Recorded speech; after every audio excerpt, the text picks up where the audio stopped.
বছরের মোট চাহিদার অন্তত ৫০% চামড়া সংগ্রহ হয় এই কুরবানি ঈদে। এর মধ্যে ২০ থেকে ২৫% চামড়া সরবরাহ করে নাটোরের চক বৈদ্যনাথের এই আড়তগুলো থেকে। তাই তো ঈদের দিন থেকে চামড়া সংগ্রহের জন্য ব্যাপক প্রস্তুতি গ্রহণ করছেন এখানকার ২ শতাধিক ব্যবসায়ী। ঢাকার বাইরে সবচেয়ে বেশি চামড়া মজুদ হয় উত্তরের জেলা নাটোরের চক বৈদ্যনাথের এই আড়তগুলোয়। দেশের উত্তর দক্ষিণাঞ্চল সহ অন্তত ২৫ থেকে ৩০টি জেলার কাঁচা চামড়া আসে এখানে।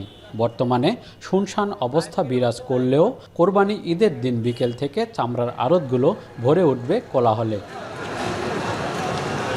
ভালো মানের চামড়া পাওয়া যায় বলেই চক বৈদ্যনাথের আড়ত থেকে বছর জুড়ে চামড়া সংগ্রহ করেন ট্যানারি মালিকরা।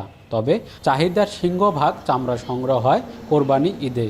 এতে জমে ওঠে বেচা কেনা। ঈদের আগে ট্যানারি মালিকদের কাছ থেকে বকেয়া টাকা পেলে প্রস্তুতি আরও ভালো হবে বলে জানান এখানকার ব্যবসায়ীরা। আমাদের বিগত যে টাকাগুলো কোম্পানিদের কাছে বকে আছে, অন্যায় আছে, যদি টাকাগুলো যদি চামড়াপট্টি ব্যবসায়ীরা যদি না পায় তাহলে বড় একটা ক্ষতির সম্মুখীন হবে। আশা করব কোম্পানিরা ঈদের আগে পেমেন্ট আমাদের দিলে আমরা প্রস্তুতি আরও ভালো করে নিতে পারবো। সম্প্রতি কাঁচা চামড়ার দাম বেঁধে দিয়েছে বাণিজ্য মন্ত্রণালয়। ঢাকার বাইরে গরু ৫০ থেকে ৫৫ টাকা বর্গফুট আর খাসির চামড়া ১৫ থেকে ১৮ টাকা।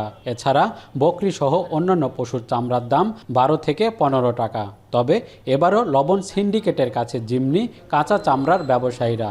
নাটোরে চাহিদার ৭৫ টন লবণের বিপরীতে মজুদ রয়েছে ১০০ টন। তারপরও বাড়তি দাম। এতে চামড়া সংরক্ষণে খরচ বাড়ার শঙ্কা ব্যবসায়ীদের। গতবার লবণ ছিল ১,০৫০, এবার ১১০০ থেকে ১১৫০, মানে ১৭ টাকা কেজি। যদি লবণটা একটু কম দামে হতো তাহলে আমাদের চামড়াগুলা আমরা একটু পড়তা কমাইতে পারতাম।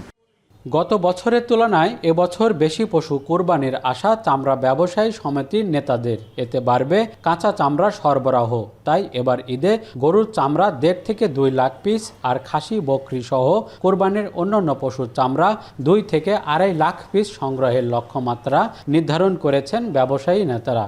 আল্লাহর রহমতে ইনশাল্লাহ সব দিক দিয়ে যদি পরিস্থিতি ঠিক থাকে তাহলে আমরা ভালোভাবে কেনাবেচা করে উঠব। এছাড়া প্রতি বছর কোরবানির পশু চামড়া সংগ্রহ করে স্থানীয় মাদ্রাসাগুলো, কিন্তু কাঁচা চামড়া বিক্রি করতে গিয়ে পানির দামে বিক্রি করতে হয় তাদের। তাই এবার কাঁচা চামড়া সংগ্রহের পর লবণজাত করতে মাদ্রাসাগুলোতে বিনামূল্যে লবণ সরবরাহ করেছে জেলা প্রশাসন।